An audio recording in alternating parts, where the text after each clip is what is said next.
The route was the same every morning. That was the thing Lena Morse would say later when she tried to describe what she had noticed about Samuel Okafor over the 3 years she had ridden Route 14 to her job at the hospital laundry on Crestview Avenue. The route was the same every morning, but the driver was not the same every morning. Not in the way that the drivers who worked the route before Samuel had been the ones who had driven the route. The way you drive a route. When a route is only a route, which is to say, mechanically, without looking at the people, without knowing their names, without the specific intelligence that distinguishes a driver who understands. He is operating a bus from a driver who understands he is moving people to the places they need to be. Samuel was the second kind. His name was Samuel Okafor. He was 63 years old. He had been driving for the Crestview Metropolitan Transit Authority for 26 years, which was the longest active tenure of any driver in the division at the time of the incident, and which had produced in him the particular mastery of a person who has done one specific thing with full attention for a long time. He had been driving Route 14 for 11 of those 26 years. He knew the route the way you know a thing that you have paid close attention to for 11 years. Not just the stops and the turns and the timing, but the texture of the route at different hours. The way the light came across the Crestview intersection at 7:15 in winter versus 7:15 in spring. The specific quality of a Tuesday morning versus a Friday morning in terms of who was on the bus and what they needed from it. He was 6 feet tall and broad-shouldered, and wore his uniform the way he had always worn it, pressed with the specific care of someone who understood that the uniform was not just what you wore to work, but what the passengers saw when they looked at the front of the bus and decided whether the driver was someone they were going to trust with an hour of their morning. He had been told this by his supervisor when he was hired 26 years ago. He had thought about it and had agreed. He had pressed his uniform every Sunday night for 26 years. He had come to driving the way some people come to their life's work, not by intention but by accident, and then by choice. He had grown up in the Crestview East Side, the son of a man named Bernard Okafor, who had worked as a postal carrier for 30 years, and who had passed to Samuel 2 things that mattered more than most things his father had intentionally tried to pass. The first was the understanding that work done in public work that puts you in daily contact with ordinary people on ordinary days is not lesser work than work done inside buildings. The second was the habit of knowing people's names. Bernard Okafor knew every name on his postal route, which was one of those things that seems like a small detail, and is not a small detail when you consider what it means to a person to have their name known by the person who shows up at their house every day. Samuel had watched his father deliver mail for years before he understood that the mail was not the point. The names were the point. He had driven trucks for 3 years after high school before joining the Transit Authority at 37 after the trucking work dried up, and a neighbor mentioned that the Transit Authority was hiring. The Transit Authority's testing process had shown that Samuel had a combination of spatial navigation and sustained attention that was above average for driver applicants, which the hiring supervisor had told him about when he called to offer the position. Samuel had said, "I've been paying attention to roads for a long time." The supervisor had said it shows. He had started driving Route 14 15 years after joining the authority when the driver who had held the route for 8 years retired and the route was offered by seniority. He had taken it. He had not changed routes since. He pulled Route 14 out of the South Depot yard at 6:37 every morning, which was 8 minutes before the first scheduled stop at Callaway and West, and he used those 8 minutes to drive the bus through the morning dark or morning light, depending on the season, to the first stop. And he used the time not to settle into the route, but to remember that the route was about to be full of people, and that the people were going somewhere, and that the going somewhere mattered to each of them for reasons that were specific and real, and that he was not going to know unless he paid enough attention over enough time to learn them. He had thought of it this way since his second year on the job after a conversation with a driver named Reese, who had been on Route 7 for 19 years, and who had said in the break room one morning the passengers are not interruptions to the route. The route is the infrastructure for the passengers. He had thought about this and had understood it to be correct, and it had been the organizing principle of how he drove ever since. He had a particular way with the regulars on Route 14, which was the way of someone who has paid attention long enough to know who people are without needing to be told. He knew Lena Morse worked the laundry at Crestview General, and that she got on at Hatcher Street at 6:58 and got off at Crestview Avenue, and that she had a granddaughter named Tiana who was in 2nd grade, and who had the previous April performed in a school play in which she had been a talking tree, which Lena had described in the 4-minute window between Hatcher and the Elm Street stop with the particular pride of a grandmother who has been a talking tree's most dedicated audience member. He knew that Frederick Osei, who was 71 and rode the route to his dialysis appointments on Tuesdays and Thursdays, had been a machinist for 34 years before retirement, and who, on the bad days when the dialysis had been hard, sat in the front seat because the front seat had more room and because it was closer to the door, and he did not have to walk as far. On those days, Samuel told him, "Sit wherever you need Fred." Frederick always said, "Don't make a fuss." Samuel always said, "I'm not making a fuss. This is just where the seat is." He knew Priya Sundaram, who was a nurse's aide, and who got on at Maple and rode to the hospital complex on the east end of the route, and who had, in the 2 years she had been riding the route, never once been late. He knew this because being late was the thing she said she was most afraid of, and because she had told him this on her 2nd week on the route, when the bus had been delayed by a road closure detour on Glenwood, and she had said with the specific anxiety of a person who has just started a job and who is terrified of making a mistake, "I can't be late." He had said, "You won't be." He had adjusted the timing of 3 subsequent stops to make up the 4 minutes. She had been on time. She had not been late since. He knew the woman who got on at the downtown transit hub on Thursdays with the 2 young children and the stroller, and he had for the past 8 months lowered the accessibility ramp before she reached the bus door, so that she did not have to stand at the curb with the stroller and wait for him to notice her and lower it, because he had noticed her the first Thursday she had been on the route and had understood what she needed before she had to ask. She had said thank you the first time. He had said it's already down. He had said it as if the ramp being down before she arrived was simply the state of things, which after 8 months it was. There was also a man named Winston Clarke who was 44 and who worked at the county recorder's office and who had been riding Route 14 for 7 years, which made him one of the longer tenured regulars on the route. He had ridden with the driver before Samuel, a man named Patterson, who had driven the route without incident, but also without the specific quality that distinguished Samuel's Route 14 from other routes in the Transit Authority's network. Winston had told his wife, after Samuel's first month on the route, that something had changed on the bus. She had asked what. He had said the driver knows everyone. She had said Patterson knew everyone. He had said Patterson knew faces. He said, "This driver knows names." There's a difference between those 2 things. She had thought about it and said, "You mean he looks at people differently?" He had said, "I mean he sees them differently.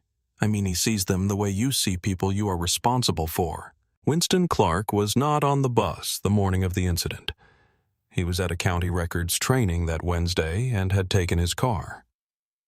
He heard about the incident from Lena Morse, who told him on the Thursday after at Hatcher Street in the 3 minutes and 40 seconds between Hatcher and Elm.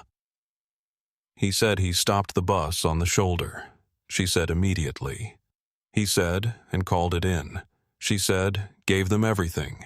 He said, and nobody got off before the police arrived. She said because the door didn't open. He said, right. He was quiet for a moment. He said, "That's Samuel." Lena said yes. He said, "That's been Samuel the whole time." She said yes. This was who Samuel Okafor was on Route 14 at 6:45 in the morning. He was the person who had been paying attention for 11 years, and the paying of attention had produced something specific and cumulative and real.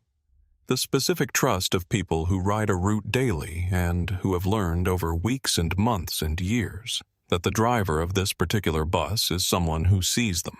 The relationship between Samuel and the regulars on Route 14 was not friendship exactly, though some of it was. It was the specific relationship that builds between a person who is reliably present and the people who rely on that presence. The relationship that exists in the daily repetition of a small, real courtesy and that accumulates into trust over time, the way interest accumulates in an account not dramatically but steadily until one day you check the balance and find more than you expected. He had this with Lena Morse, who had told him about her granddaughter over 3 years of 4-minute conversations between Hatcher Street and Crestview Avenue.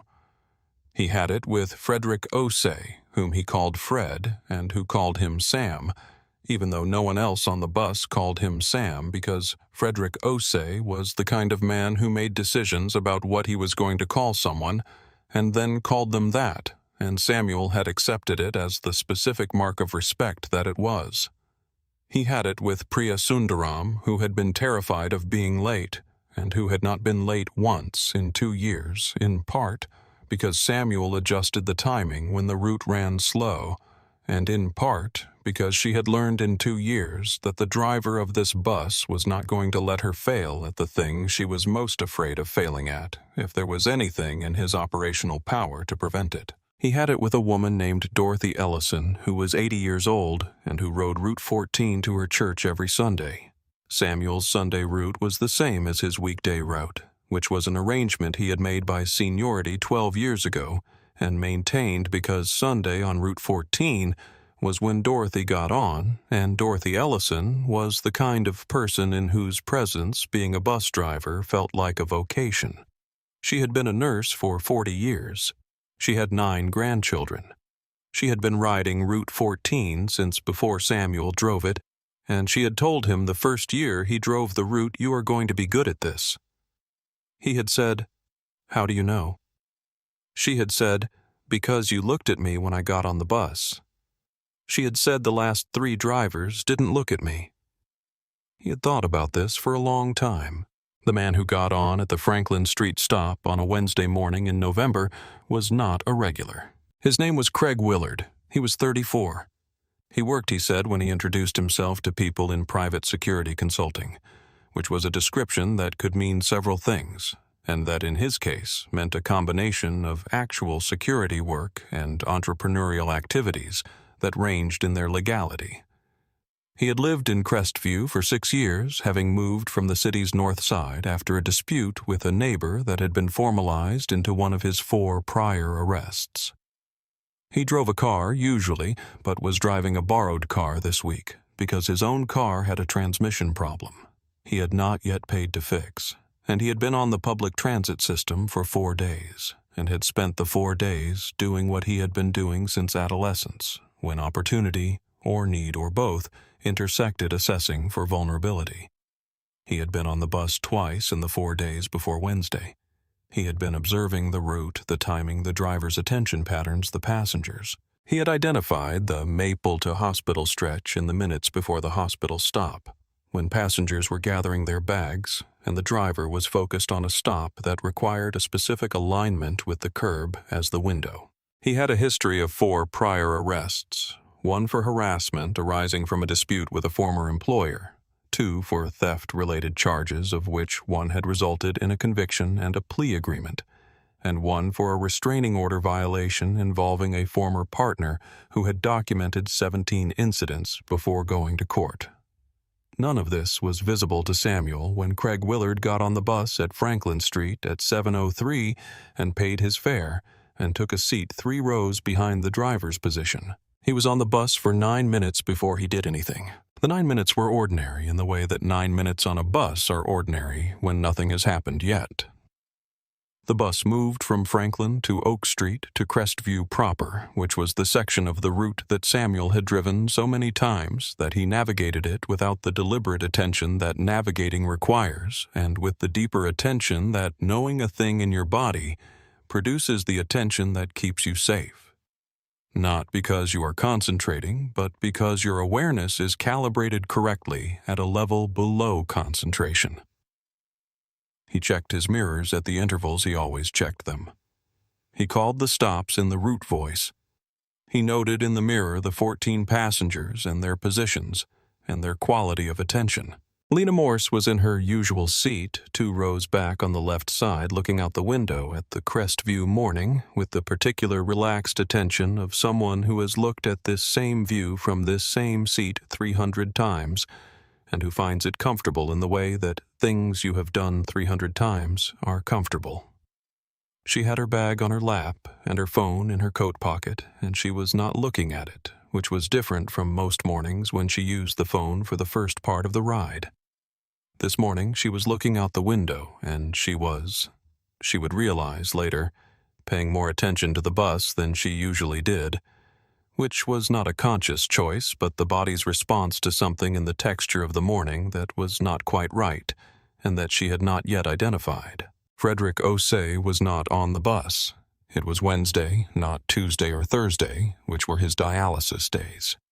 His absence was noted by Samuel in the specific way Samuel noted the presence and absence of regulars, which was not consciously, but with the background awareness of someone whose professional attention includes knowing who is on the bus and who is not.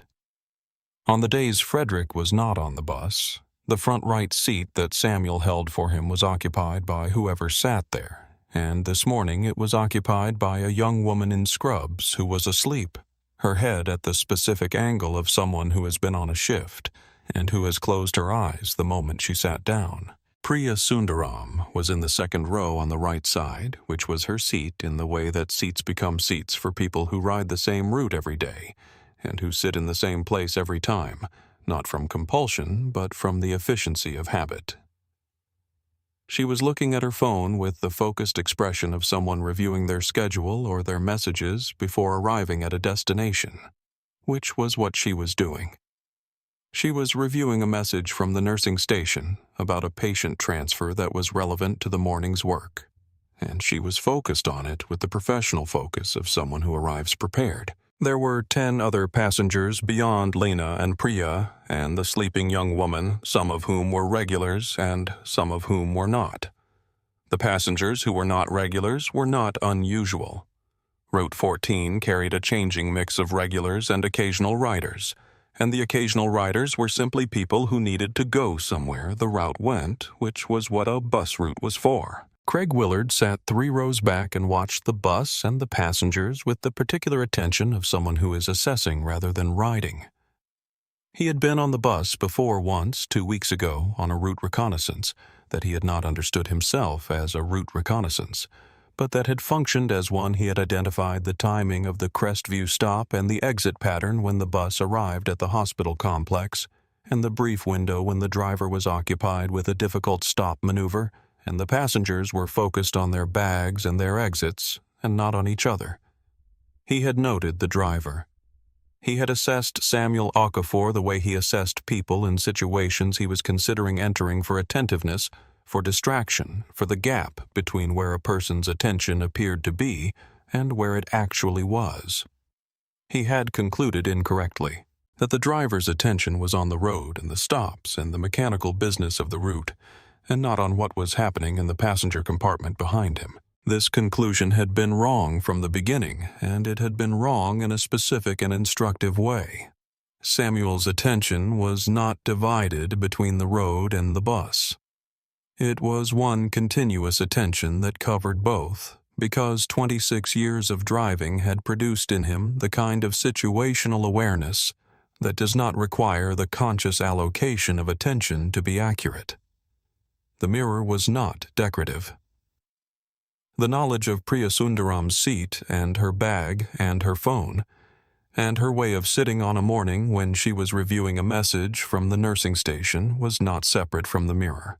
It was the context that made the mirror useful, that made the quick movement past her seat register as wrong in Samuel's awareness a half-second before Priya said, "Hey," and confirmed it.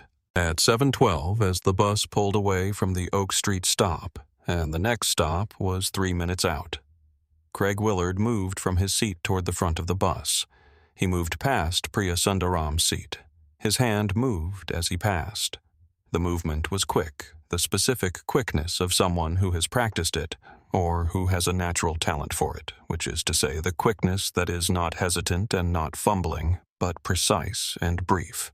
Priya felt it immediately. She felt her bag move. She looked down. She looked up. She said, "Hey." Samuel heard this from the driver's position. He heard "hey" the way he heard everything on the bus, with the particular alert attention of someone who has learned that the sounds that matter on a bus are not the loud ones, but the specific quality of a sudden and unexpected utterance that has the texture of alarm. He said without turning, "What's happening back there?" "Priya said that man just took something from my bag." Samuel looked in his mirror. He saw Craig Willard 2 rows ahead of Priya moving toward the front door. He saw the way Craig Willard was moving, the specific quality of movement of someone who is trying to look like they are not moving toward anything in particular, and who has not been on a bus with a driver who has been paying attention for 26 years. Samuel said, "Sir." He said it in the voice he used when clarity was more important than comfort. He said, "Sir, you need to stop where you are." Craig Willard said, "I don't know what you're talking about." Samuel said, "I am stopping this bus." He said it without raising his voice. He had driven for 26 years. He had been in situations on the bus that had required the voice that did not rise, which was the voice that said, "I have made a decision, and the decision is not under discussion." The voice did not come from authority exactly, though authority was part of it. It came from certainty, which is a different quality, the certainty of someone who knows what the situation is and who knows what his responsibility in the situation is, and who is not confused about either. He checked his mirrors. The section of Crestview between Oak and Maple had a shoulder wide enough for a bus. He pulled to the shoulder in the smooth, careful way he pulled the bus to any stop. The deceleration controlled the steering. Deliberate the final stop, clean. He put the bus in park. He engaged the hazard lights. The lights began their clicking. He set the brake. He turned in his seat. Not quickly the turn of a person who has turned in this seat for 11 years and who knows how to do it without tension. He looked at Craig Willard, who was standing at the front door. He said, "Sir, I need you to stay on this bus." He said it directly and without elevation. He said, "A passenger has said you took something from her bag. Before I call this in, I want to ask you directly. Do you have something that belongs to this passenger?" Craig Willard looked at the door and then at Samuel. He said, "I don't have anything." He said it with the specific confidence of a person who has said this before in previous situations and who has sometimes been believed. He said, "You can't hold me on this bus." He said, "Open the door." Samuel said, "The door stays closed." He said, "I am going to tell you what is going to happen." He said, "I am going to call Transit Authority dispatch, and they are going to call police, and the police are going to arrive, and the situation is going to be resolved on this bus." He said, "If you give back what you took from this passenger, that is one situation. If you don't, that is a different situation. I am calling dispatch either way, and you are staying on this bus either way. What happens before the police arrive is the variable." He said it the way he had said difficult things on the bus before, clearly without threat, without performance, in the specific register of a person who means exactly what he is saying and who does not have a version of what he is saying that is more or less than what he is saying. Craig Willard said, "I told you I don't have anything." Samuel looked at him for a moment. He said, "I understand that is what you are saying." He picked up the radio. That was when Lena Morse stood up. Lena was 61 years old, and she had been a hospital laundry worker for 19 years, and she had been a grandmother for 6 years, and she had been riding Route 14 for 3 years, and she had been watching what was happening since she heard Priya say, "Hey," which was the word that had the same texture on a bus in the early morning as it has anywhere a person says it when their belonging is being taken. Which is that word has no ambiguity. She had watched Craig Willard move toward the front of the bus after taking from Priya's bag, and she had watched Samuel pull to the shoulder, and she had been holding her phone since the bus stopped. She said, "I have it on video." She held up her phone. she said from when he passed her seat. There was a moment of stillness on the bus. The man named Willard looked at Lena Morse and at the phone she was holding. She was looking at him with the expression of someone who has already decided what she is going to do and who is simply allowing him to understand it. A man in the back of the bus?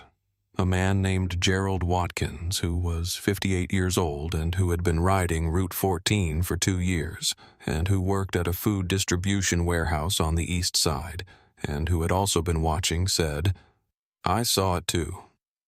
He said, "I'll say what I saw. Priya Sundaram said it was my phone from the outer pocket of my bag. She described the pocket.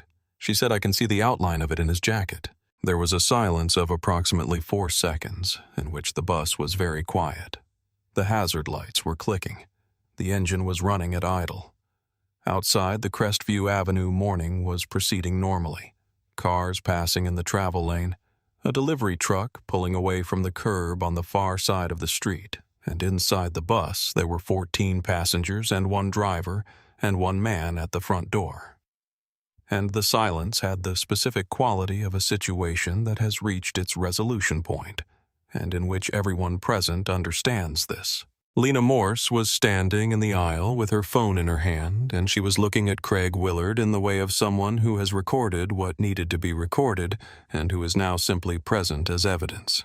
She was 61 years old, and she had been recording since she heard Priya say, "Hey," and the video showed Craig Willard passing Priya's seat and showed the specific movement of his hand.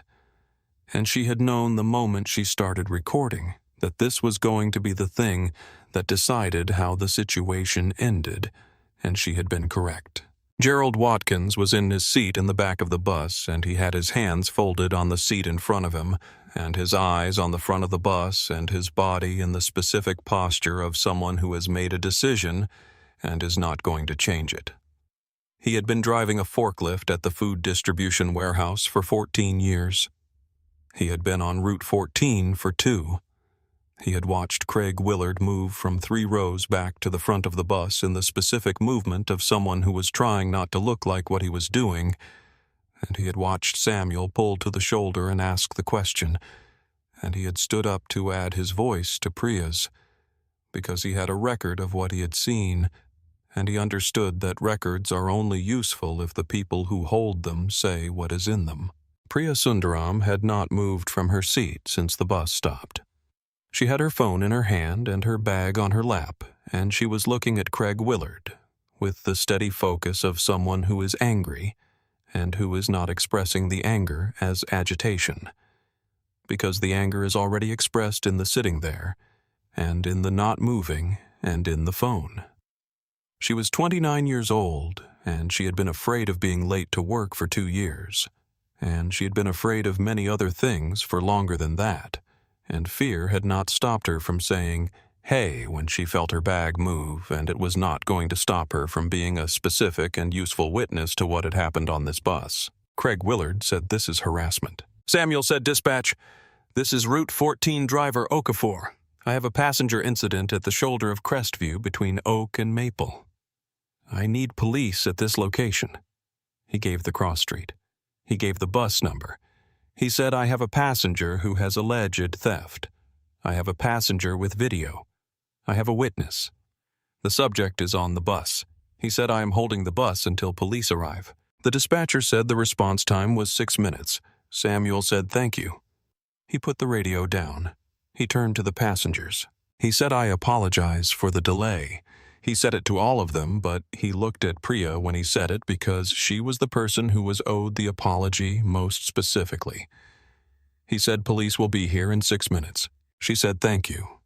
She said it quickly and with the specific emphasis of someone who means it and who does not have the words for the fuller version but who trusts that thank you is understood. The 6 minutes passed in the specific stillness of a bus that has been stopped between stops with the hazard lights on, and 14 passengers, and 1 driver, and 1 man who is standing at the front door that will not open. The passengers who had not seen what happened, the sleeping young woman in the front right seat, had woken when the bus pulled to the shoulder, and 2 passengers in the back rows had heard the exchange but not seen it clearly. understood the general shape of the situation from the posture and position of the people at the front of the bus. They did not ask questions. They waited. This was also a form of knowledge.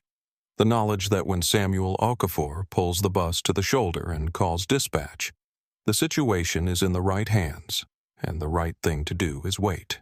The hazard lights clicked. The engine ran at idle. Outside, a city bus passed in the travel lane, the driver visible for a moment through Samuel's side window, driving his route the way routes are driven when nothing is happening on the bus.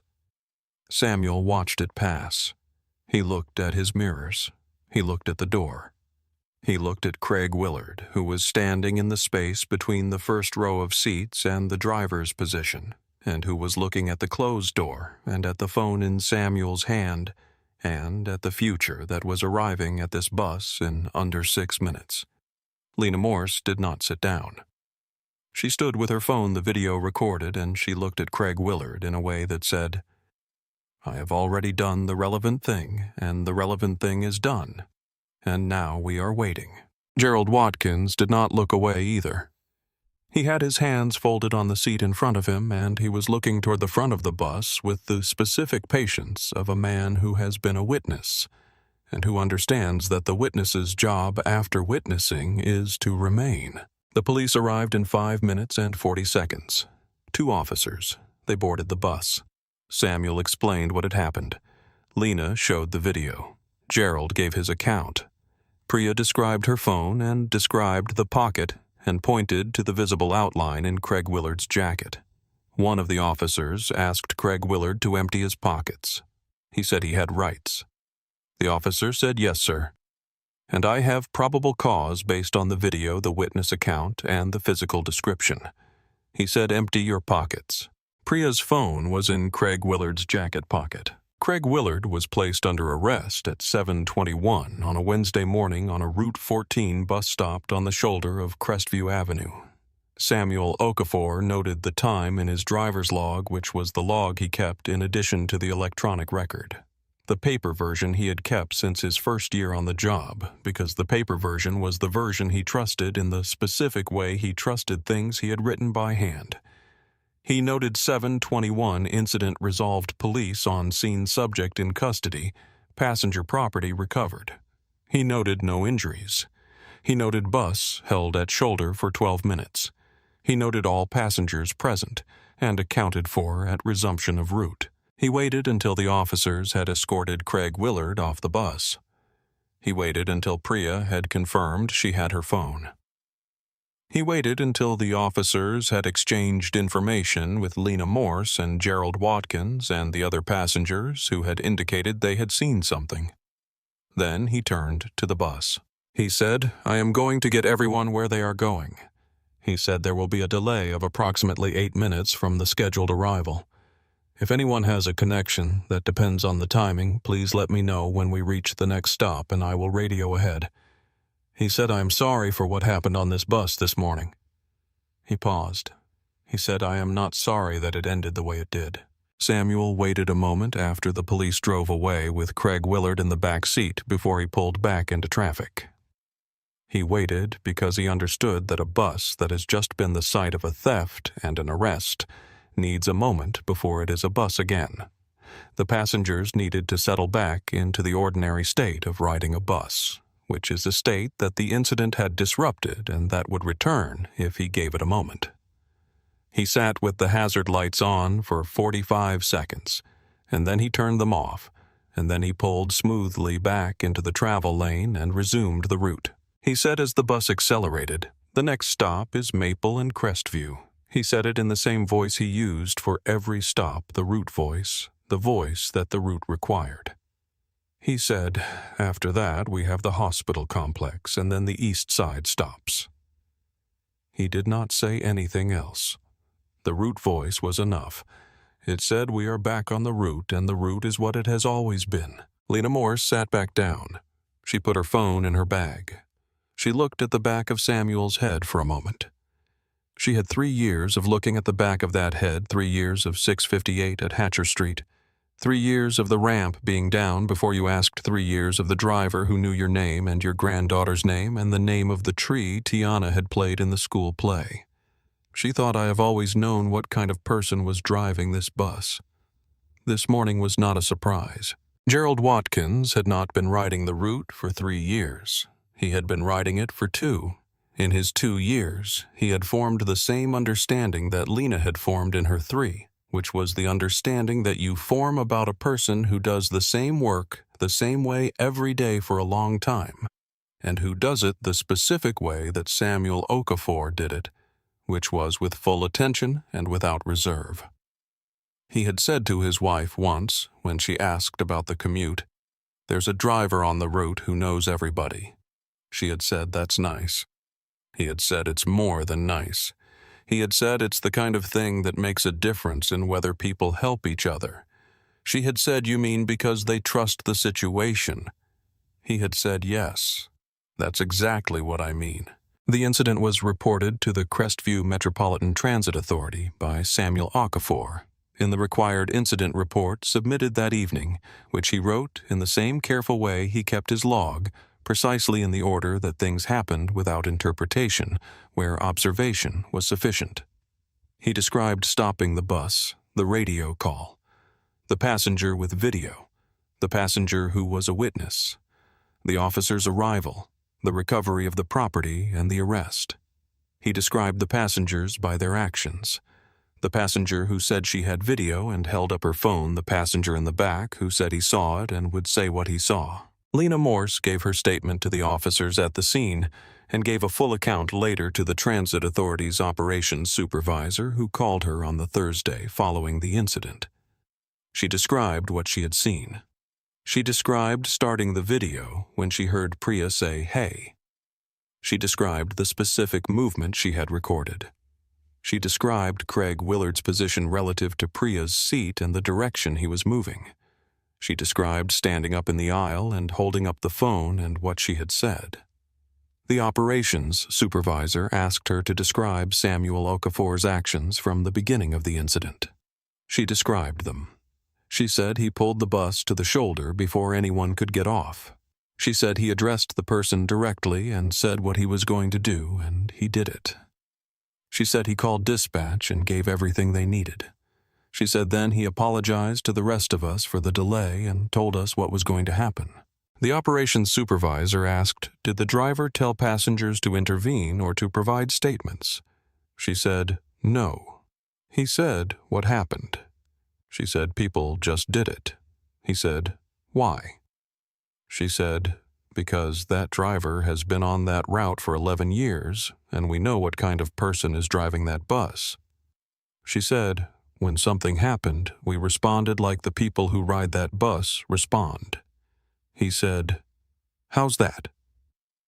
She said, "Like people who trust each other because we've been shown over a long time that we can." Gerald Watkins gave his statement at the scene and gave an account to the same operations supervisor on the same call reached separately. He described Craig Willard's movement through the bus. He described the specific moment of the hand moving near Priya's bag. He described Samuel pulling to the shoulder.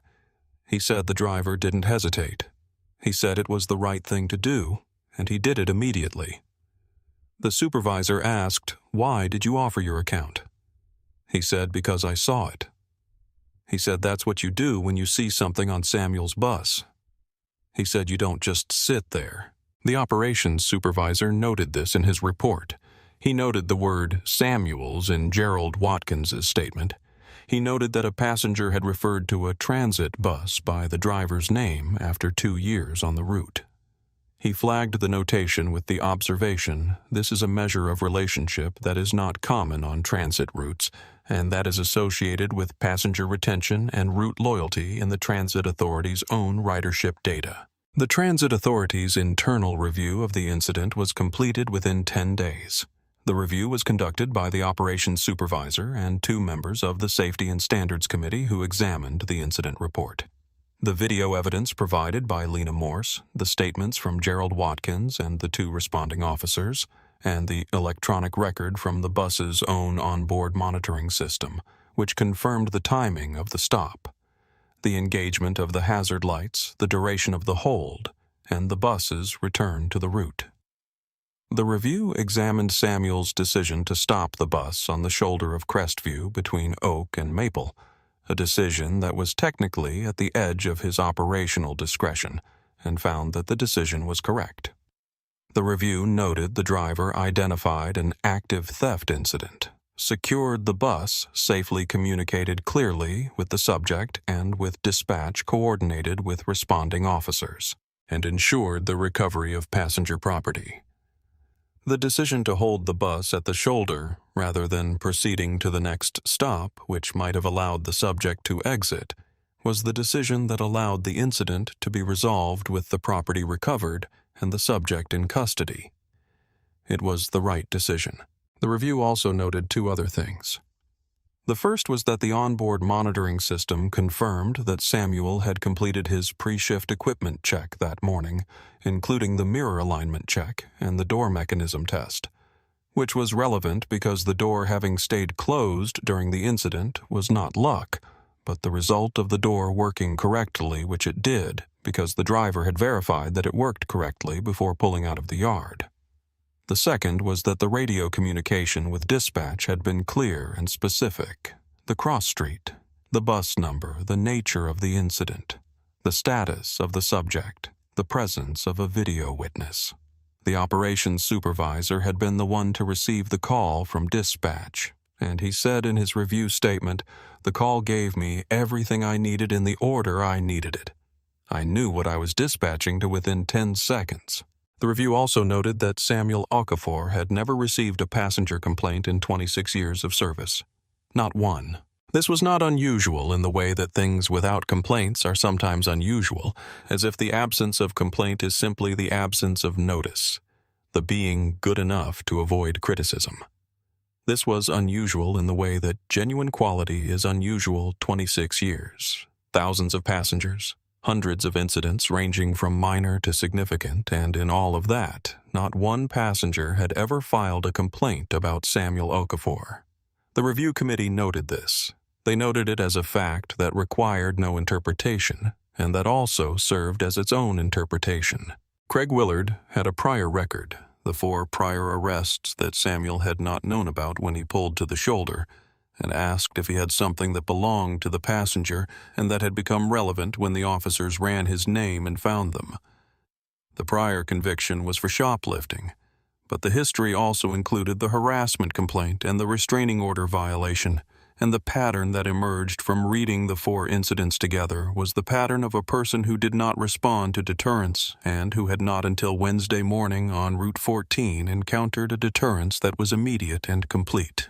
The case was prosecuted. The video evidence, the video Lena Morse had begun recording when she heard Priya say, "Hey," and which showed Craig Willard passing Priya's seat and showed the specific movement of his hand in the outer pocket of her bag, was clear and complete and consistent with Priya's description of where her phone had been and what she had felt.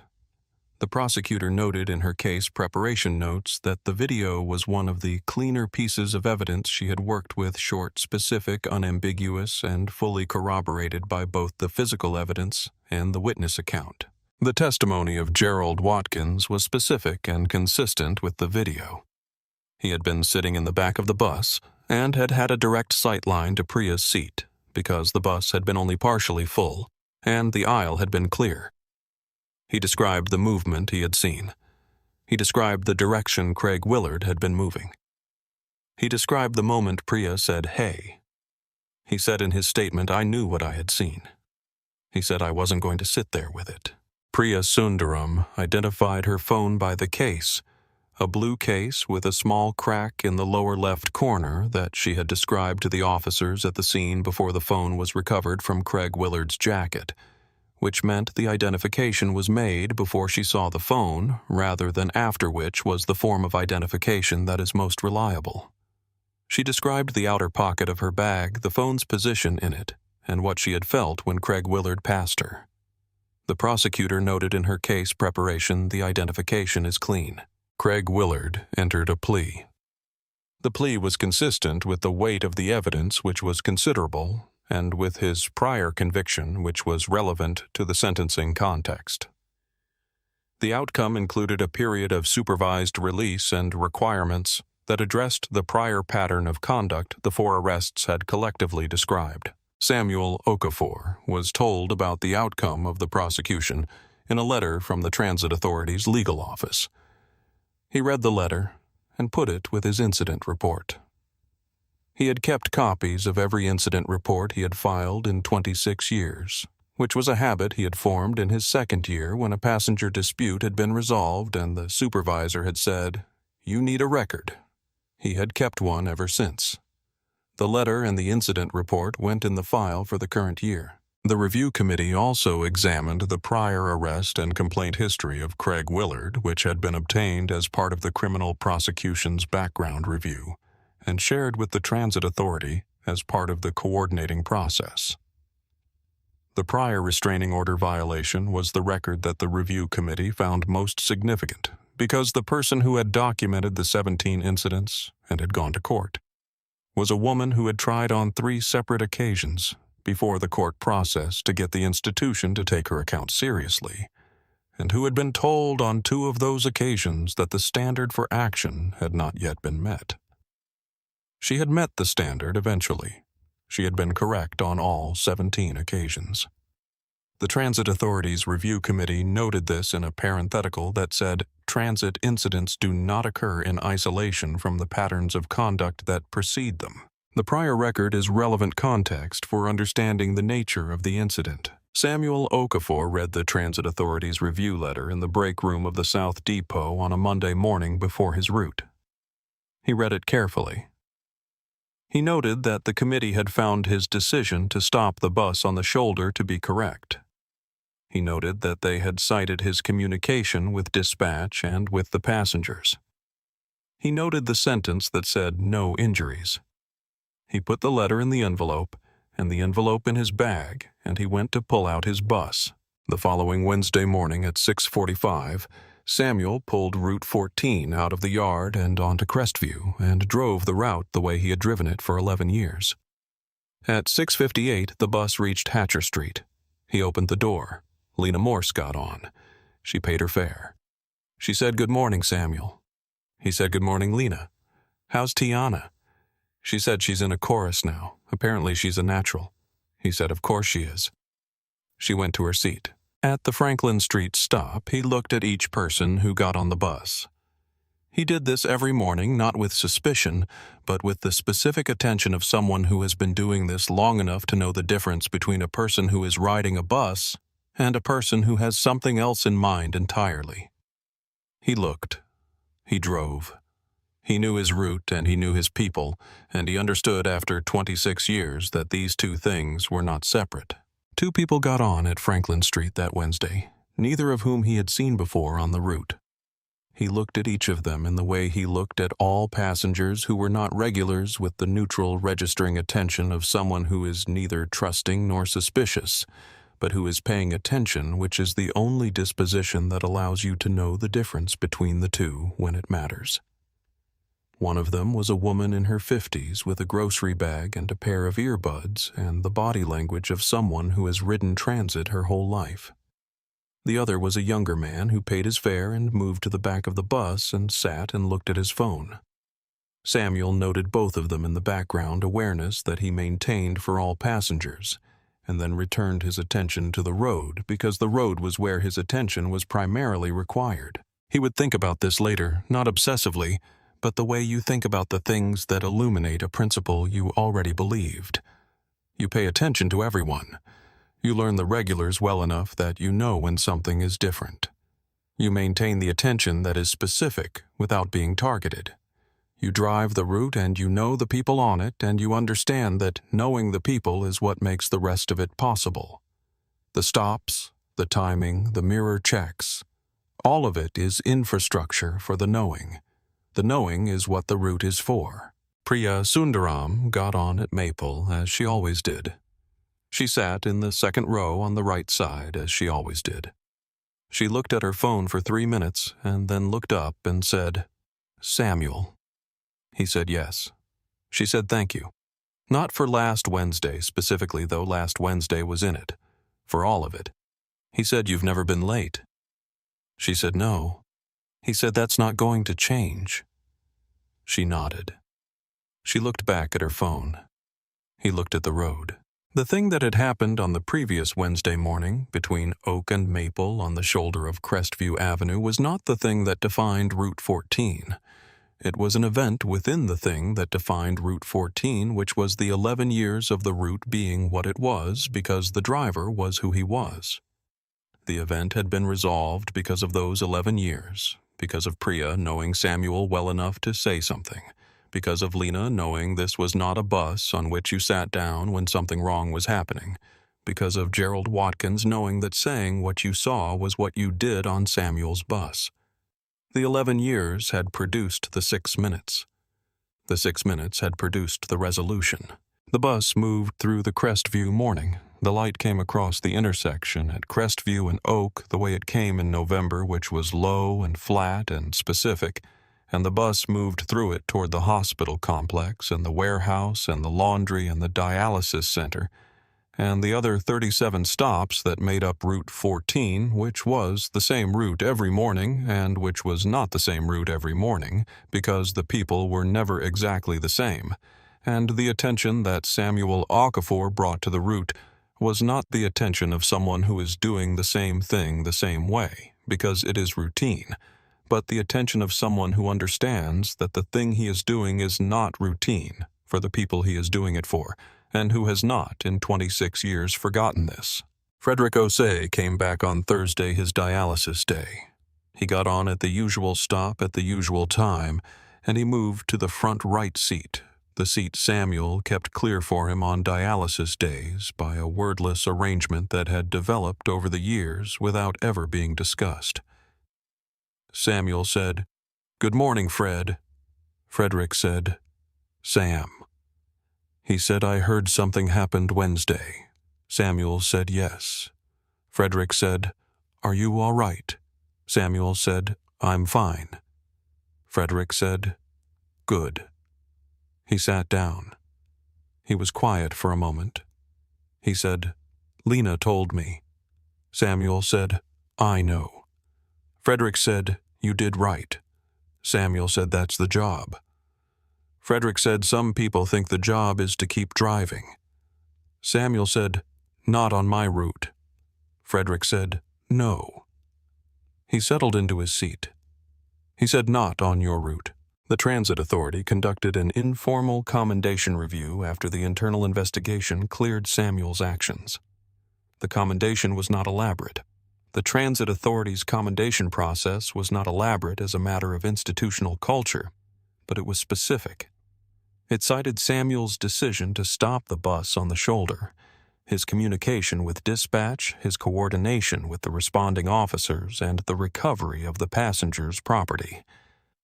It noted that the decision had been made within seconds of the report, and had been the decision that allowed the incident to be resolved with a full outcome. It noted the 26 years without a passenger complaint. It said this record is not a coincidence. It is the result of consistent conduct over a long period of time. Samuel read the commendation in the break room. He read it once and put it in his bag. That evening, he put it in the folder with the incident report and the Transit Authority's review letter. He thought about what the commendation said, that the record was not a coincidence, that it was the result of consistent conduct. He thought about his father delivering mail on the same postal route for 30 years, and knowing every name and the commendation his father had received from the Postal Service, which said similar things in similar language, and which his father had put in a drawer and not looked at, often not because it was not meaningful, but because his father had understood the commendation as a description of something that was already true, rather than as a recognition of something exceptional. His father had said, "I was just doing the job." Samuel had been 12 when he said it. He had thought then that his father was being modest. He understood now that his father was being accurate. Dorothy Ellison, who was 80 years old and who had been riding Route 14 since before Samuel drove it, was not on the bus the morning of the incident. She was on the bus the following Sunday. She got on at the church stop on Elm and paid her fare and sat in the front seat. She always sat in the front seat because she said that sitting in the front seat of a bus you have been riding for 30 years was her right, and she was going to exercise it, and she said, "Samuel." He said, "Good morning, Miss Dorothy." She said, "I heard about Wednesday." He said, "Yes." She said, "I am not surprised." He said, "That's good." She said, "That is not a compliment, I want you to understand." He said, "I know." She said, "It is just what I expected." He said, "I know." She said, "Do you know why?" He said, "I think so." She said, "Because you looked at me the first day you drove this route when nobody had looked at me in a long time." He said, "Yes."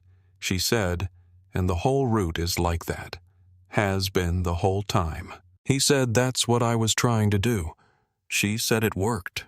She said it the way she said things she believed, which was with the specific gravity of someone who has been watching people try and fail at things for 80 years, and who knows when something has been done correctly. She turned to look out the window at the Sunday morning street. Samuel pulled the bus away from the Elm stop and back into the route. He drove the route. He paid attention. He knew the people on the bus. He pressed his uniform every Sunday night and pulled the bus out of the yard 8 minutes before the first stop and checked the mirrors and the door and the radio and the lights and knew which of these was most important, which was none of them individually, which was all of them together, which was the attention that made them matter. This was what it looked like when the work was done correctly and had been done correctly for 26 years without variation and without complaint.